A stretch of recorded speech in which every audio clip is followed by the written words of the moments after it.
नमस्कार, जय शिवराय, जय शंभूराजे. तुम्ही सर्वांनी भारतामध्ये असलेली श्रीकृष्णाची अनेक मंदिरे बघितली असाल, पण तुम्ही असे कधी मंदिर बघितलं आहे का? ते एका किल्ल्याच्या मधोमध असलेल्या घनदाट जंगलामध्ये आहे, पण त्या ठिकाणी कोणीही पर्यटक किंवा माणसे अनेक वर्षापासून गेलेली नाहीत. दगडामध्ये कोरण्यात आलेलं हे भव्य मंदिर आणि आतमध्ये काळ्या पाषाणामध्ये बनवलेले भगवान श्रीकृष्णाची मूर्ती हे सर्व आपण जवळ जाऊन बघायचे आहे. आणि माणसे त्या ठिकाणी का जात नाहीत हे देखील त्या ठिकाणी गेल्यानंतर आपल्याला बघायला मिळणार आहे. मंदिराच्या समोर एक पाण्याचा प्राचीन कुंड देखील आपल्याला बघायला मिळतो आणि मंदिराच्या मागे स्वराज्यासाठी बलिदान दिलेल्या मावळ्यांच्या समाधी देखील आपल्याला बघायला मिळतात. आणि त्या समाधींच्या आणखी मागे गेल्यानंतर छत्रपती शिवाजी महाराजांच्या काळामध्ये बनवलेली दगडी विहीर देखील आपल्याला बघायला मिळते. त्या विहिरीवर राजांच्या काळामध्ये मोठा बसवल्या जात होत्या आणि त्या मोठेने गडावर सर्वत्र पाणी कसे फिरवले जात होते हे देखील आपल्याला त्या ठिकाणी गेल्यानंतर बघायला मिळणार आहे. हे सर्व बघण्यासाठी तुम्ही देखील माझ्यासोबत या व्हिडिओमध्ये बनून राहा, म्हणजे तुम्हाला देखील समजेल महाराष्ट्रातील पन्हाळगडावर असे पण एक मंदिर आहे, त्या ठिकाणी जाण्यासाठी माणसे किंवा पर्यटक घाबरतात.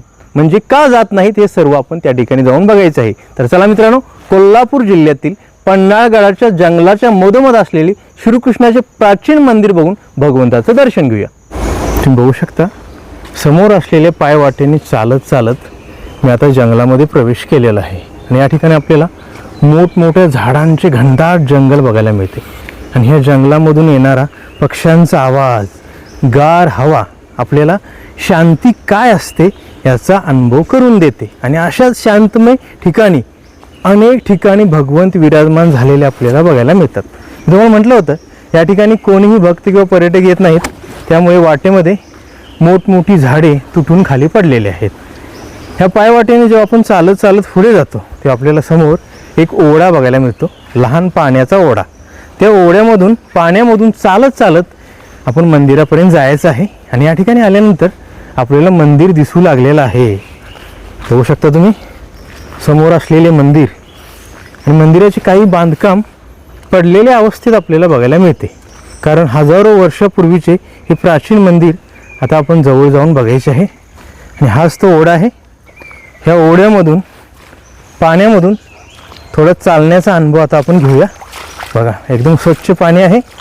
आणि ह्या निर्मळ पाण्यामधून चालत चालत जेव्हा आपण मंदिराच्या जवळ पोचतो तेव्हा आपल्याला हा मंदिर परिसर असा बघायला मिळतो. शांती सर्वत्र, भक्तिमय वातावरण. आणि मी तुम्हाला म्हटलं होतं मंदिराच्या समोर दगडी पाण्याचा कुंड देखील आहे. हा कुंड आता आपण बघूया, त्यानंतर मंदिरामध्ये प्रवेश करूया. बघू शकता तुम्ही ह्या कुंडामधून पाणी बाहेर वाहू लागलेले आहे. आणि या कुंडामध्ये सध्या झाडांचा पाला वाऱ्यामुळे पडलेले आहे, त्यामुळे हे पाणी आपल्याला असे बघायला मिळते. पण हे पाणी 12 महिने या ठिकाणी कुंडामध्ये फुल भरून वाहते.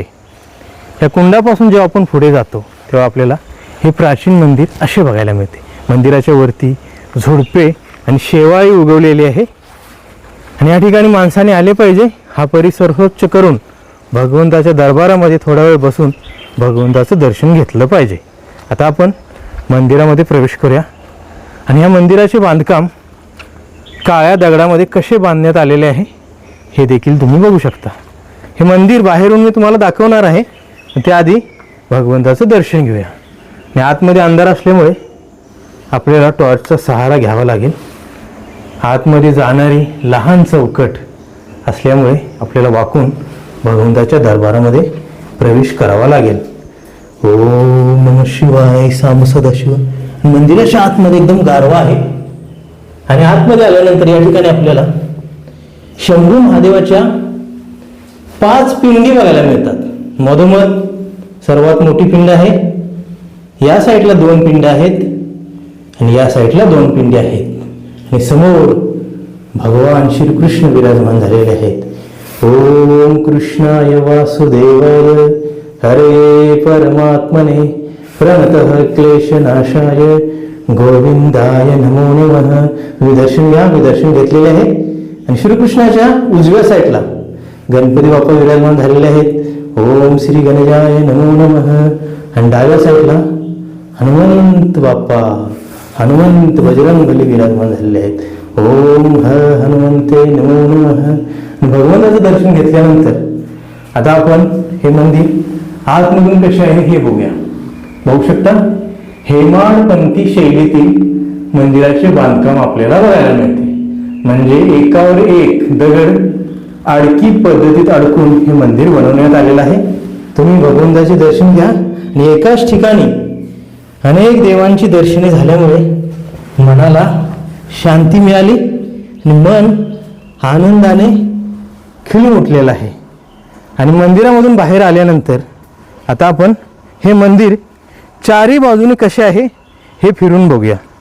कारण दगडी बांधकाम असल्यामुळे मंदिराची नक्षीकला आणि मंदिराचे कोणे किती सुंदर बनवलेले आहेत हे देखील आपल्याला बघायला मिळते. बघू शकता तुम्ही या दगडांना कसे कोरण्यात आलेले आहे. आणि वरती असलेला कळस नंतर बसवण्यात आलेला आहे. पूर्वीचा कळस पडल्यामुळे हा कळस नंतर बसवण्यात आलेला आहे. आणि मागून हे मंदिर आपल्याला असे बघायला मिळते.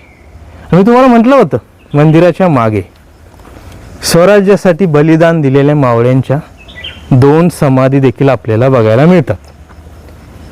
एका समाधीचा वरचा भाग तुटून या ठिकाणी पडलेला आहे, पण दुसरी समाधी आहे त्या साबूत अवस्थेत आपल्याला या ठिकाणी बघायला मिळते. छत्रपती शिवाजी महाराज की जय. स्वराज्यासाठी यांनी बलिदान दिलं, त्यामुळे आपण या स्वराज्यामध्ये सुरक्षित श्वास घेत आहे. आणि या मावळ्यांच्या समाधींचे दर्शन घेतल्यानंतर समाधींच्या साईडला आपल्याला ही खूप मोठी जुनी प्राचीन विहीर देखील बघायला मिळते. आणि मी तुम्हाला म्हटलं होतं या विहिरीवर मोठा बसवल्या जात होत्या. या ठिकाणी तुम्हाला 2 दगड बाहेर आलेल्या दिसत असतील. या ठिकाणी मोठ बसवून पाणी गडावर पुरवले जात होते. आणि ही शिवकालीन विहीर सध्या पण पाणी पिण्यासाठी उपयोगात आणली जाते, कारण या विहिरीमध्ये अनेक मोटर टाकलेले आहेत. मी तुम्हाला इथून दाखवतो ही विहीर कशी आहे. बघू शकता तुम्ही आतमध्ये एकदम स्वच्छ पाणी आहे. पण मित्रांनो या विहिरीमध्ये आपल्याला एक कासव दिसलेला आहे. आणि या ठिकाणी मोठेमधून बाहेर येणारे पाणी इथून वाहत वाहत गडावर पोचवले जात होते. हे कासव आता आपण बघूया.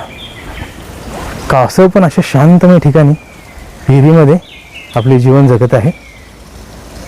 बघू शकता तुम्ही समोर असलेले कासव कदाचित माझा आवाज ऐकून पळाले वाटतं, कारण दुरून दिसले होते. आणि हे पाणी एवढे स्वच्छ आणि निर्मळ आहे की विहिरीच्या तळाचा भाग पण आपल्याला बघायला मिळतो. बघू शकता विहिरीमध्ये उतरण्यासाठी या ठिकाणी पायऱ्या आहेत. ह्या पाण्याचा उपयोग पिण्यासाठी केला जात आहे, पण या ठिकाणी स्वच्छता नाही. पन्हाळगडाच्या शासनाने पण जे पण ह्या पन्हाळगडाचे संरक्षण करतात त्यांनी या विहिरीची स्वच्छता केली पाहिजे. आणि या ठिकाणी 2 रहाट देखील तुम्हाला बघायला मिळतील. म्हणजे या दोरीला घागर बांधून पाणी बाहेर काढले जात होते. आणि हा भाग तुम्हाला दिसत असेल, या ठिकाणी वरती मोठ बसून बैलांनी मोठ पुढे ओढली जात होती. म्हणजे विहिरीमध्ये येण्यासाठी हा मार्ग, हे प्रवेशद्वार, हे सर्व आता आपल्याला पडलेल्या अवस्थेत बघायला मिळते. आणि या ठिकाणी आल्यानंतर निसर्गाचे सुंदर नजारे पण आपल्याला बघायला मिळतात. बघू शकता चारी बाजूने सर्वत्र घनदाट जंगल आणि घनदाट जंगलाच्या मधोमध असलेले भगवान श्रीकृष्णाचे प्राचीन मंदिर. आणि या ठिकाणी आणखी एक वरती वाट जाते. त्या वाटेने आपण वरती गेल्यानंतर गडाच्या वरती पोचतो.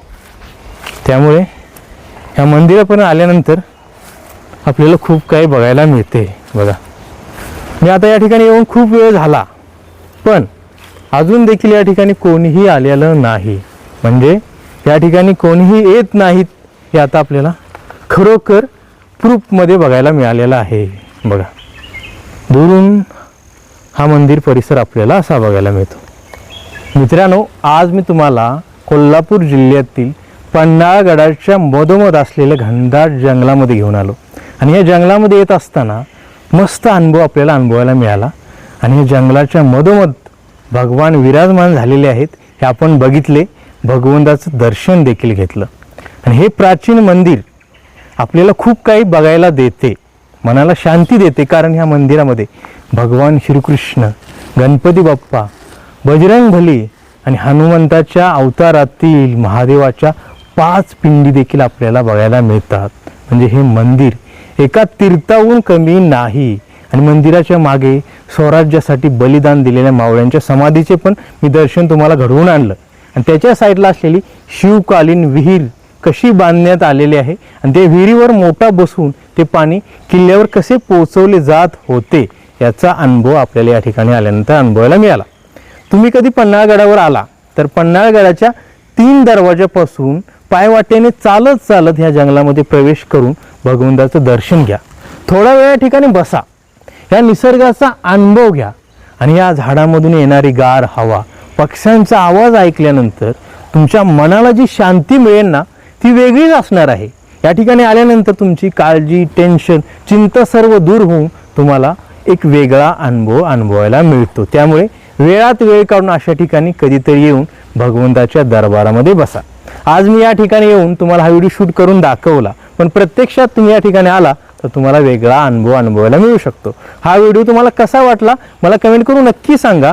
आणि असेच नवनवीन मराठी व्हिडिओ बघण्यासाठी चॅनलला सबस्क्राईब करा, शेअर करा, लाईक करा आणि बेल आयकॉन दाबून नोटिफिकेशन ऑन करा. पुन्हा भेटूया आजच्याच नवीन मराठी व्हिडिओसोबत. धन्यवाद. जय शिवराय, जय शंभूराजे, नमो पार्वती पतये, हर हर महादेव. छत्रपती शिवाजी महाराजांचा विजय असो.